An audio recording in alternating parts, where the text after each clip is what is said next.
बिस्मिल्लाहिर्रहमानिर्रहीम। अस्सलाम वालेकुम नाज़रीन, आप यूट्यूब चैनल देख रहे हैं। मैं इमरान खान हूँ। नाज़रीन, वादिय तीरा में जो वाक़या पेश आया, अफसोसनाक जो सानिया हुआ, उसके ऊपर पूरे खैबर पख्तूनख्वा में, हत्ता के पूरे पाकिस्तान में एक कोहराम मचा हुआ है। सोशल मीडिया में लोग बहुत ज़्यादा दुख और तकलीफ़ का इजहार कर रहे हैं। हर तरफ हर घर में यही बात हो रही है कि ये मासूम बच्चों का और ख़वातीन का क्या कसूर था। ये एक बुज़ुर्ग हैं, इनका आप चेहरा देखिए। ये इंटरव्यू दे रहे थे और ये बुज़ुर्ग बता रहे हैं कि इनके अपने घर के 9 बच्चे, 6 ख़वातीन और 4 मर्द इस वाक़े में जाँ बहक हो गए हैं या शहीद हो गए हैं। अब ये बुज़ुर्ग बता रहे हैं, देखें, इन्होंने तो कोई लाश नहीं छुपाई ना। इन्होंने साफ कहा कि 4 मर्द हैं, 9 बच्चे हैं और 6 ख़वातीन हैं। अब ये किस किस्म के दहशतगर्द थे जिन्हें कत्ल किया गया है, जिन्हें मौत के घाट उतारा गया है और उनके ऊपर बमबारी की गई है। बाकायदा घर इनके तबाह किए गए हैं, इनकी लाशें मलबे से मिली हैं। अब एक तरफ ये कोहराम मचा हुआ है, दूसरी तरफ पाकिस्तान के मीडिया को मजबूर किया गया कि वो इस सानहे में जाँ बहक होने वालों को कुछ और करार दे दे। यानी मैं आपको एयरवाई का एक स्क्रीनशॉट दिखाता हूँ, और ये सिर्फ एयरवाई नहीं है, आपने सिर्फ एयरवाई को अपने ध्यान में नहीं रखना।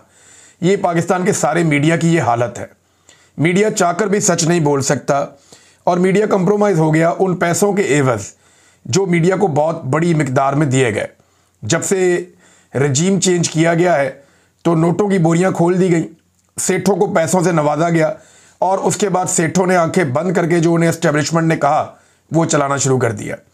अब आप ये देखें कि एयरवे की खबर में तीरा में दहशतगर्दों की बम फैक्ट्री तबाह, 24 हलाक। हलाक वो लोग होते हैं जो मारे जाते हैं, दहशतगर्दों को हलाक कहा जाता है, आम शहरियों को तो शहीद कहा जाता है। तो ये एयरवे की कवरेज है। बाकी मीडिया की कवरेज भी इससे मुख्तलिफ नहीं है। ये एक स्क्रीनशॉट मैंने आपके सामने रखा। मुझे कोई एयरवे से दुश्मनी नहीं है, लेकिन बाकी लोगों ने भी इससे मिलता जुलता ही काम किया है। और ये नन्हे नन्हे दहशतगर्दों की तस्वीरें भी दिखा देता एयरवे या बाकी मीडिया, दिखाते ना ये छोटे छोटे बच्चे जो शहीद हो गए हैं, ये जो ख़वातीन हैं, इनकी भी दिखा देते कि ये दहशतगर्द हैं जनाब, ये मारे गए हैं वहाँ पे। यानी वो बयानिया उठा के एज इट इज़ चला दिया जो उन्हें एस्टेब्लिशमेंट ने थमा दिया। अपने तौर पे कोई जर्नलिज्म नहीं की, कोई पता नहीं किया कि ये लोग कैसे मारे गए, किस तरह की बमबारी हुई। ये मैं आपको याद दिलाता हूँ, आज से बहुत साल पहले, लगभग इस वाक़े को 19 साल हो गए हैं। आज से 19 साल पहले एक DGISPR हुआ करते थे जिनका नाम था मेजर जनरल शौकत सुल्तान। उन्होंने एक स्टेटमेंट दिया था और उस वक्त जो वाक़या पेश आया था वो वाक़या था 30 अक्टूबर 2006 को एक वाक़या हुआ था। बाजोड़ में अमरीकी ड्रोन हमले में 69 बच्चों समेत 80 शहरियों को शहीद किया गया था। 69 बच्चे थे और 80 शहरी शहीद हो गए थे। उस वक्त के DGISPR मेजर जनरल शौकत सुल्तान साहब ने प्रेस कॉन्फ्रेंस में अंग्रेजी में ये बोला था कि मारे जाने वाले सारे दहशतगर्द थे। अब इसी तरह आज जो 25 लोग शहीद हुए हैं उनका भी एग्जैक्टली उसी तरह बयान आ गया है। ये बयान अभी भी सोशल मीडिया के ऊपर मौजूद है, आप निकाल कर सुन सकते हैं, जो उस वक्त मेजर जनरल साहब ने कहा था। ये देखें आप। So we have carried out a strike this morning and we have successfully knocked out the compound of the madrasa. And let me tell you that there were no women and children present inside the compound of that madrasa. The madrasa was being used by the miscreants for the militant training activity, and there are no other civilian houses within 100 meters radius of that madrasa. So there is no collateral damage whatsoever. अच्छा, उस दौर में जो है वो तो ये बात कर दी गई और मीडिया ने यही चला दी, लेकिन बाद में पता चला कि ये तो अमरीकी हमला था और इसके नतीजे में इस तरह से शहादतें हुई हैं और वहाँ जो बच्चे हैं बहुत बड़ी तादाद में थे। इसी तरह से अब भी एक स्टेटमेंट दे दिया गया, मीडिया पे चलाया जा रहा है। अब वो काम जो है वो मीडिया खुद कर देता है और सोर्सेज से करके भी चला देते हैं। यानी पूरा एक ऑपरेशन का एक माहौल बना हुआ है खैबर पख्तूनख्वा में, लेकिन वहाँ की हुकूमत मानती नहीं है। अब मीडिया, ये याद हमने रखना है हमेशा कि पाकिस्तान का मीडिया निहत्ते पाकिस्तानियों का जब खून बह रहा था, जब मासूम बच्चे और ख़वातीन शहीद हो रही थी, तो वो इस पे बोलने की जुर्रत नहीं कर रहा था, इस पे आवाज़ नहीं उठा रहा था। पाकिस्तान का जो वज़ीर दिफा है वो रोज़ाना की बुनियाद पर फ़लस्तीनी बच्चों की तस्वीरें लगाता है और उसके ऊपर बड़े जज्बाती जुमले लिखता है। हालांकि वो फ़ौज का सरबराह है, वो चाहे तो वो ये कह सकता है और फ़लस्तीन के मामले के अंदर वो कह सकता है कि फ़ौजी ताकत भी हम इस्तेमाल करेंगे, लेकिन वो ये नहीं करता। वो हमेशा मुसलमान मुल्कों को या अरब ममालिक को ताने देता है और वो ये कहता है कि ये बच्चों की आ लग जाएगी, बच्चों की बदवाएं लग जाएंगी। तो अब तो सऊदी अरब के साथ दिफाई मुआहदा भी हो गया ना, लेकिन वो फ़लस्तीनी बच्चों की तस्वीरें लगाता है अपने सोशल मीडिया की रीच को बढ़ाने के लिए। लेकिन आज जो पाकिस्तानी बच्चों की तस्वीरें हैं वो इस वज़ीर दिफा ने नहीं लगाई। खैबर पख्तूनख्वा का जो गवर्नमेंट है उसका मौक़िफ़ तो पहले सामने आ ही नहीं रहा था, बहुत इंतज़ार करना पड़ा। बड़ा लंबा इंतज़ार करने के बाद बिलाखिर जो है वो अली अमीन गंडापुर साहब का स्टेटमेंट एक जारी किया गया खैबर पख्तूनख्वा हुकूमत की जानिब से। गंडापुर साहब की जो वीडियो आई है उसमें ऑडियो नहीं है, वरना नॉर्मली वो एक बयान जारी कर देते होते हैं, लेकिन इस पर कोई इस तरह का बयान नहीं आया। पाकिस्तान तहरीक इंसाफ का मौक़िफ़ आप पहले देख लीजिए, फिर मैं आपको बताता हूँ कि ये चल क्या रहा है, खैबर पख्तूनख्वा की हुकूमत क्या कह रही है, वफाक क्या कह रहा है और सिक्योरिटी दराए अब फौज क्या कह रही है। ये सारा मैं आपके सामने रखता हूँ। शेख वकास अकरम ने तहरीक इंसाफ का रद्द-ए-अमल दिया। वो कहते हैं कल रात वादिया तीरा के अफसोसनाक वाक़े में, जिसके नतीजे में कई घर मुकम्मल तौर पर तबाह हो गए, मुतअद्दिद कीमती जानों का ज़िया हुआ, जिनमें मासूम बच्चे भी शामिल हैं। इस वाक़े पे पाकिस्तान तहरीक इंसाफ शदीद दुख और अफसोस का इजहार करती है। हम शोहदा के ख़ानदानों के गम में बराबर के शरीक हैं। अब फ़ौज ये कह रही है कि ये शोहदा नहीं है, ये हलाक हुए हैं, और मीडिया भी यही चला रहा है। और वो ये कह रहे हैं कि जी फैक्ट्री में बम फट गया, कोई बम वाली फैक्ट्री थी और उसके बाद वहाँ पे दहशतगर्द मारे गए। अब पीटीआई कह रही है कि हमें बहुत अफसोस है, दुख है, शोहदा के ख़ानदानों के गम में बराबर के शरीक हैं। हम शोहदा के बुलंद दर्जात के लिए दुआगो हैं और ज़ख्मियों की जल्द सेहत याबी के लिए अल्लाह ताला से दुआ करते हैं। इमरान खान की पॉलिसी वाज़ेह है कि इस किस्म के इक़दाम ना सिर्फ अमन व अमान को शदीद नुकसान पहुँचाते हैं, बल्कि इनका मकसद पाकिस्तान तहरीक इंसाफ की हुकूमत और अवामी मैंडेट के खिलाफ साजिश के अलावा कुछ नहीं है। तहरीक इंसाफ की खैबर पख्तूनख्वा हुकूमत ने शोहदा के लवाहिकीन के लिए फ़ी कस 1 करोड़ रुपए मुआवजे का ऐलान भी किया है। 1 करोड़ रुपए का मुआवजा भी इन्होंने जारी कर दिया और ये वादे किया कि अब दहशतगर्दों के मरने पे 1 करोड़ रुपया सूबाई हुकूमत क्यों दे रही है। अगर तो ये दहशतगर्द मारे गए हैं तो सूबाई हुकूमत 1 करोड़ रुपया हर मरने वाले के लवाहिकीन को क्यों दे रही है, ये एक बड़ा सवाल है ना। वो बुजुर्ग हैं, उनके ख़ानदान के 19 अफराद इस वाक़े में जाँ बहक हो गए हैं। अब उन्हें 19 करोड़ रुपया दिया जाएगा, वो उस 19 करोड़ का क्या करेंगे। 9 बच्चे उनके शहीद हो गए, 6 खवातीन उनकी शहीद हो गई, 4 उनके घर के मर्द शहीद हो गए, पूरा ख़ानदान तबाह हो गया, जो सोशल मीडिया पे आ रहा है, उनकी वीडियो भी आ रही है। तो वो 19 करोड़ रुपए का क्या करेंगे, अब कहाँ लेकर जाएंगे। ज़िंदगी का उनका आखिरी टाइम चल रहा है, खुद भी वो बहुत बुजुर्ग हैं। तो इस पर उन्होंने कहा जी कि ये वादे किया है कि दहशतगर्दों के खिलाफ कार्रवाइयों के नतीजे में आम शहरियों की शहादत किसी सूरत काबिल कबूल नहीं। ये इंपॉर्टेंट जुमला है, दहशतगर्दों के खिलाफ कार्रवाइयों के नतीजे में, यानी ये उन्होंने कंफर्म किया कि दहशतगर्दों के खिलाफ कार्रवाई की गई है। और ये कार्रवाई दहशतगर्दों के खिलाफ कौन करता है, सिक्योरिटी फोर्सेस करती हैं। तो इसका मतलब है कि ये जो बमबारी हुई है ये हमारी सिक्योरिटी फोर्सेस ने दहशतगर्दों के खिलाफ कार्रवाई में की है और इसके नतीजे में शहादतें किसी सूरत काबिल कबूल नहीं है आम शहरियों की। अब इसको ये नाम दे रहे हैं कोलेटरल डैमेज का। तो अपने मुल्क में कोलेटरल डैमेज नहीं होता यह है कि सिक्योरिटी फोर्सेस की ये जिम्मेदारी होती है कि जितना मर्जी नुकसान हो जाए एक आम आदमी की जान नहीं जानी चाहिए, और उसके लिए सिक्योरिटी फोर्सेस अपनी कुर्बानियां पेश करते हैं क्योंकि वो इसी काम के लिए भर्ती हुए हैं। ये दुश्मन के मुल्क में जाके किया जाता है कि हमारा एक भी बंदा ना मरे और हम जितने मर्जी दहशतगर्द मारे या दुश्मन मारे, अगर वहां कोलेटरल डैमेज होता भी है तो खैर है, हमारे कौन से मुल्क के लोग हैं। लेकिन जब आप अपने मुल्क में कोई ऑपरेशन करते हैं तो आपकी पूरी कोशिश ये होती है कि जितना मर्जी सरकार का नुकसान हो जाए, हमने एक भी सिविलियन को जाँ बहक नहीं होने देना। और यहां तो लगभग 2 दर्जन सिविलियन जो हैं वो जाँ बहक हो गए हैं और एक ही वाक़े में हो गए हैं। तो इसके बाद उन्होंने कहा जी कि बाजोड़ के तर्ज पे हम क़याम अमन के लिए जामे इक़दाम करेंगे और अवाम का एतमाद बहाल करना तहरीक इंसाफ सूबाई हुकूमत की अव्वलीन तरजीह है।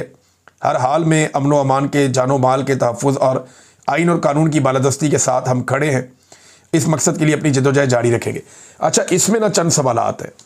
एक तो इन्होंने पाकिस्तान तहरीक इंसाफ ने बिल्कुल ये नहीं बताया कि ये किसने किया, बिल्कुल ये नहीं बताया कि ये कैसे हुआ, बिल्कुल ये भी नहीं बताया कि इसके ऊपर कोई तहकीकात की जा रही हैं, बिल्कुल ये भी नहीं बताया कि किस किस्म की कानूनी कार्रवाई होगी, बिल्कुल ये भी नहीं बताया कि इसके लिए ज़िम्मेदार कौन है। बस ये बताया कि जनाब हमें बहुत बुरा लगा, ये लोग शहीद हो गए हैं, हम इनको 1 करोड़ रुपया फ़ीकस दे रहे हैं। और एक बात क्लियर की कि ये हमारा सिक्योरिटी फोर्सेस नहीं है, ये बात उन्होंने क्लियर कर दी।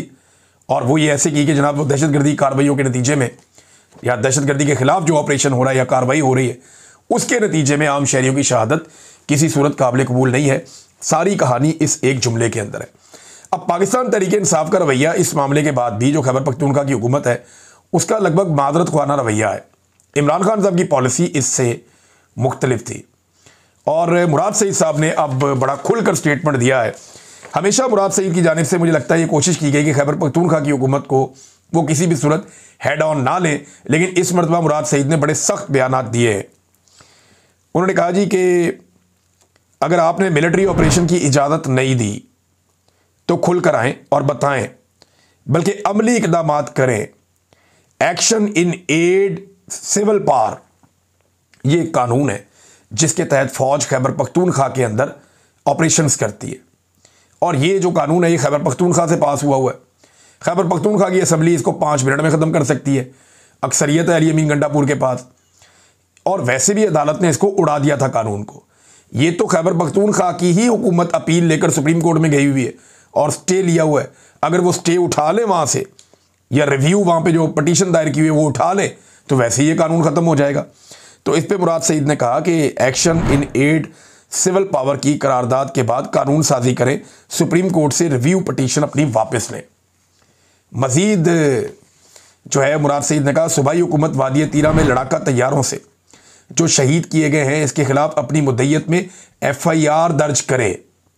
ये जाली FIR पर घर तोड़ते हैं, आप इतने शोहदा का मुकदमा करके इनको गिरफ्तार नहीं कर सकते। यानी यहाँ तो जाली FIR के ऊपर लोगों के घर तोड़ देते हैं, ये मुराद सईद कह रहा है। और आप इतने सारे शहीद हो गए हैं आपके, तो आप गिरफ्तार नहीं कर सकते इन लोगों को। काबीना का इजलास बुलाकर अपनी पोजीशन वाज़े करें और अलल ऐलान इन मुजरमों का मुहासबा करें और अमली इकदाम की तरफ बढ़ें। ये जनाब इमरान खान साहब की जानिब से जो ग्रुप बना हुआ है उनके इकदाम की रोशनी में मेंबरान असम्बली का जो ग्रुप बना हुआ है उसमें मुराद सईद साहब ने ये ट्वीट किया। फिर उन्होंने मजीद बात की कि ये टारगेटेड ऑपरेशन वाला जो फौजी चूरन है ना, ये भी बेचना बंद करें। जो भी ये चूरन बेचे इससे ला ताल्लुकी का ऐलान करें। क्या आपको नहीं पता कि मादनियात पर कब्जे की ख्वाहिश किसकी है? क्या आपको नहीं पता कि पड़ोस में रजीम चेंज की ख्वाहिश किसकी है? क्या आप नहीं जानते कि देर पा बादशाहत कायम रखने की ख्वाहिश किसकी है? तो मुराद सईद ने बड़ा स्ट्रेट फॉरवर्ड एक स्टेटमेंट जारी किया और उस ग्रुप में डाला जो इमरान खान साहब के हवाले से उनकी पार्टी के जो अरकान हैं उनका एक ग्रुप है और ये मुराद सईद इमरान खान साहब के वफादार साथियों में से समझे जाते हैं। अब उनकी भी बस हो गई है, क्योंकि पहले ड्रोन हमले होते थे, अब तो बाकायदा जेट तैयारों से हमले हो गए हैं। और मुराद सईद का ये मानना है कि ये टारगेटेड ऑपरेशन वाला चूरन ना बेचें। ये खैबर पख्तूनख्वा में बाकायदा ऑपरेशन हो रहा है और हालात ख़राब किए जा रहे हैं। ये बंदे कैसे यहाँ पे लाए गए और कौन लेकर आया ये भी सबको पता है कि दहशतगर्द कैसे आए। आज बच्चा बच्चा सारे हकायक जानता है। तो ये जनाब मुराद सईद साहब ने स्ट्रेट अवे सारी बातें कह दी। अब नादरीन, पाकिस्तान तहरीक इंसाफ का स्टेटमेंट भी मैंने आपको बताया, मुराद सईद का स्टेटमेंट भी आपको मैंने बताया। इमरान खान इसके बारे में क्या कहते हैं वो वक्तन फ़वक्तन हम आपके सामने रखते रहते हैं। लेकिन अगर ये दहशतगर्द हैं तो इन्हें सूबाई हुकूमत इमदाद क्यों दे रही है? अच्छा, बाकी जो जमातें हैं ना वो अजीब तरीके से खामोश हैं, वो हिसाब किताब लगा रहे हैं कि इसके ऊपर कुछ कहना भी है या नहीं कहना। यानी गंडापुर साहब 20 घंटे तक तो बिल्कुल खामोश रहे इस वाक़े के बाद। फिर जब कोर कमांडर हाउस की जानिब एहतजाज की कॉल आई और बड़ा सियासी इत्तेहाद भी इसके अंदर शामिल हो गया मकामी क़यादत के अलावा, तो फिर गंडापुर साहब होश में आए। उन्होंने इसकी मजम्मत की और लवाहिकीन के लिए 1-1 करोड़ के मुआवजे का ऐलान कर दिया। अब इमरान खान साहब का स्टेटमेंट है वो मैं आपको पढ़ के सुनाता हूँ। उसके बाद डोनाल्ड ट्रंप के हवाले से और अमेरिका में अक़वाम मुत्तहिदा के हवाले से कोई डेवलपमेंट है वो आपके सामने रखूँगा। इमरान खान साहब कहते हैं कि तोशाखाना 2 का झूठा केस मुकम्मल तौर पर ज़मीन बोस हो चुका है, क्योंकि ये केस जिस शख्स के बयान की बुनियाद पर खड़ा किया गया था वो गवाह ही अदालत में झूठा साबित हो चुका। इस केस को मजीद खींचने का जवाब नहीं बनता, क्योंकि प्रोसिक्यूशन की जानिब से पेश किए गए गवाह ब्रिगेडियर अहमद और कर्नल रेहान ने भी ये बयान दिया है कि तोशाखाना से लिए गए तोहफ़ों के कागजात मुकम्मल थे। लेकिन तमाम सबूतों और सरकारी गवाहों के झूठे साबित होने के बावजूद केस की समाअत जारी है। अगर सियासी इंतकाम ही मकसद है तो इस झूठे केस में भी मेरी और बुशरा बीबी की बरीयत इसी हफ्ते हो जानी चाहिए, अगर इंतकाम ना लेना हो तो। जुमेरात को अलकादर केस की भी बिलाखिर तारीख दे दी गई है। मुझे अब भी उम्मीद है कि अदालत मेरिट और कानून को सामने रखते हुए इन मुकदमात में इंसाफ देगी। और इस झूठे केस में रिहाई हो जाएगी। मोहसिन नकवी ने क्रिकेट और आसिम मुनीर ने पाकिस्तान का एक जैसा हाल कर दिया है। पाकिस्तान में हर इदारा इस वक्त तबाही का शिकार है। क्रिकेट वाहिद खेल है जो पूरी कौम शौक से देखती है। क्रिकेट को भी जब से मंजूर नज़र मोहसिन नकवी के हवाले किया गया है, तबाही ही तबाही है। पाकिस्तानी टीम ने 2021 में भारत को 10 विकेटों से शिकस्त दी थी और तब एक बाएतमाद टीम थी। उनके पास मैच जीतने का एक वाहिद तरीका यह है कि आसिम मुनीर और मोहसिन नकवी को ओपनिंग बैट्समैन के तौर पर भेजा जाए और सिकंदर सुल्तान राजा, काजी फायद ईसा को अंपायरिंग दी जाए और डोगर को थर्ड अंपायर बना दिया जाए, क्योंकि मौजूदा सेटअप को जीतने का यही एक तरीका मालूम है कि यही एक तरीके से जीत सकते हैं। आसिम मुनीर को सोचना चाहिए कि अपने नाजायज़ इक़्तिदार को तूल देने के लिए उसने क्या कुछ किया है। सबसे पहले जमहूरियत ख़त्म की, 9 मई का फॉल्स फ्लैग करके मुल्क की सबसे बड़ी सियासी जमात को कुचला। फिर 8 फरवरी को इंतखाबात में अवाम ने जो मुझे 2/3 अक्सरियत दी उसे छीन कर इक़्तिदार उन चोरों के हवाले कर दिया जिन्होंने अवाम का पैसा लूटने के सिवा कोई दूसरा काम नहीं किया। बावजूद डिक्टेटरशिप मुशर्रफ को अगर कोई अवामी हमायत हासिल थी तो इसकी 2 वजूहात थी। एक, उसने मीडिया को आज़ाद किया था। 2, वो मुल्क के 2 करप्ट तरीन ख़ानदानों यानी शरीफ और जरदारी ख़ानदान का एहतसाब कर रहा था। अब इसी सज़ा याफ्ता करप्ट माफिया को दोबारा मुल्क पर मुसल्लत करके मुल्क को कई दहाइयों पीछे धकेल दिया गया है। दूसरा, 26वीं तरमीम के जरिए अदलिया की खुद मुख्तारी सलब करके उसे एक सरकारी इदारे में तब्दील कर दिया गया है। इसके बावजूद वो जजेस काबिल तहसीन हैं जो आज भी कानून की हुक्मरानी और आइन की बालादस्ती के साथ खड़े हैं। ये जजेस पूरी कौम के हीरोज़ हैं और पूरी कौम इनके पीछे खड़ी है, जिन्होंने इन कठिन तरीन हालात में भी हक का आलम उठाया है। दूसरी जानिब वो जजेस जो आसिम ला के सामने झुके हुए हैं, उन्हें ना तो तारीख और ना ही ये कौम कभी माफ़ करेगी। तीसरा, मुल्क में जुल्म का बाजार गर्म किया गया, इखलाकी निज़ाम को मुकम्मल तौर पर तबाह किया गया और इंसानी हकूक़ की बदतरीन पामालियाँ की गई। लोगों को जेलों में डाला गया और मिलिट्री ट्रायल करके गैर कानूनी सज़ाएँ दी गई और ये सिलसिला बिना किसी एहतसाब के खौफ के जारी है। अच्छा, मिलिट्री ट्रायल में ना यहाँ मैं रोकता हूँ इमरान खान साहब के बयान को। मिलिट्री ट्रायल में एक और डेवलपमेंट आई है और वो डेवलपमेंट ये है कि 135 दिन गुजर गए जो सुप्रीम कोर्ट ऑफ पाकिस्तान ने फैसला दिया था कि सिविलियन का मिलिट्री ट्रायल कर लो। ये एक स्याह फैसला है पाकिस्तान की तारीख का। इसी सिलसिले में जो तफसीली फैसला अब आया है वो 135 दिन के बाद आया।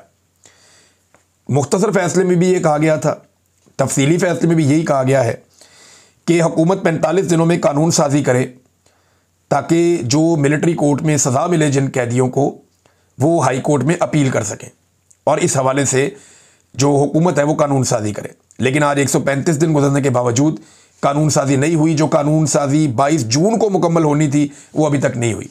अगर किसी की एक्सटेंशन का कानून होता तो वो फटाफट मुकम्मल हो जाता, ये हम सारे जानते हैं, लेकिन ये कानून साजी मुकम्मल नहीं हुई। अच्छा जी, इसके बाद इमरान खान साहब ने कहा कि अपनी जमात में ख़ास तौर पे उनको पता है ना कौन कौन एस्टेब्लिशमेंट के पास जाता है। अली अमीन को, बैरिस्टर सैफ को और बैरिस्टर गौर को पैगाम देना चाहता हूँ कि एस्टेब्लिशमेंट के साथ जो रब्ता है मुकम्मल तौर पर मुनक़ता कर दें। एस्टेब्लिशमेंट ने अगर कोई बात करनी है तो अडियाला जेल आकर मुझसे करें। आप इनसे जितनी मुज़ाकरात की कोशिश करते हैं वो उतना ही जुल्म और सितम की शिद्दत बढ़ाकर हमारी जमात को कुचलने की कोशिश करते हैं। किस कदर गैर इंसानी अमल है कि गुजरावाला में 2 साल से बेगुनाह कैद कासिम खोखर का बरवक्त इलाज नहीं करवाया गया, जिससे इसकी जेल में मौत वाक़ई हो गई। इससे पहले भी कई वर्कर्स जेल से आकर फौत हो चुके हैं। मैं इनके ख़ानदानों से इज़हार ताज़ियत करता हूँ। 27 सितंबर को पेशावर जलसे में पूरी कौम शिरकत करे। ये जलसा कानून की बालादस्ती, आज़ाद मीडिया, खुद मुख्तार अदलिया और जमहूरियत की बहाली के लिए है। इसलिए पूरी कौम को यकज़बान होकर निकलना होगा। अली अमीन गंडापुर इस जलसे के इंतज़ामात करें और जुनैद अकबर इनका साथ दें।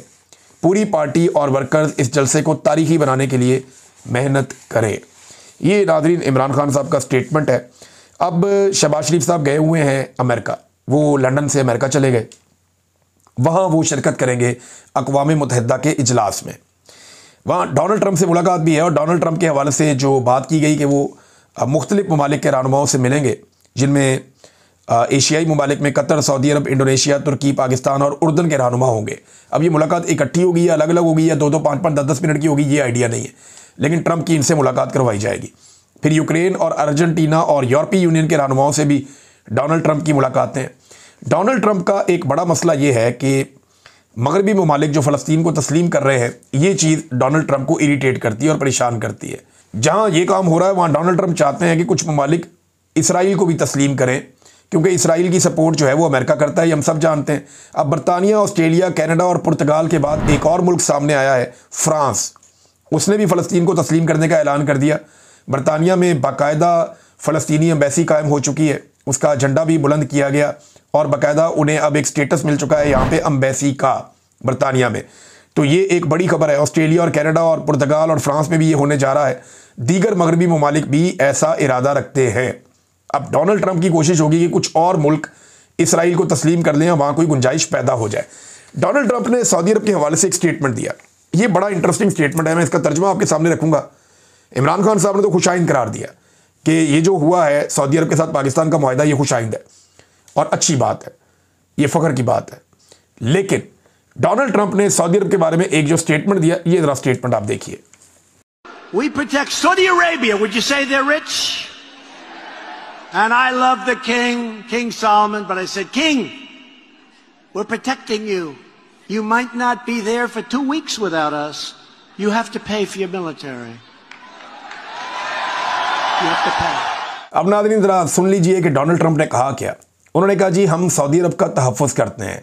क्या आप ये कहेंगे कि वो अमीर हैं?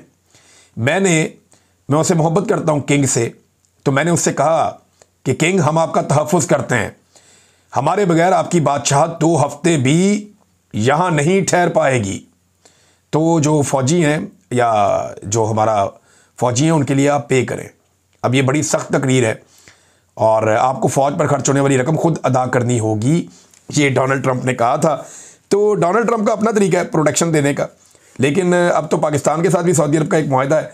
अब इसको अमरीकी सदर कैसे लेगा, ये हमें आने वाले दिनों में पता चलेगा, लेकिन ये एक स्टेटमेंट रिकॉर्ड का हिस्सा है पहले से, तो ये मैंने आपको इसलिए सुनवाया। अब तक के लिए इतने, अपना ख्याल रखिएगा, अपने चैनल का भी। अल्लाह हाफ़िज़।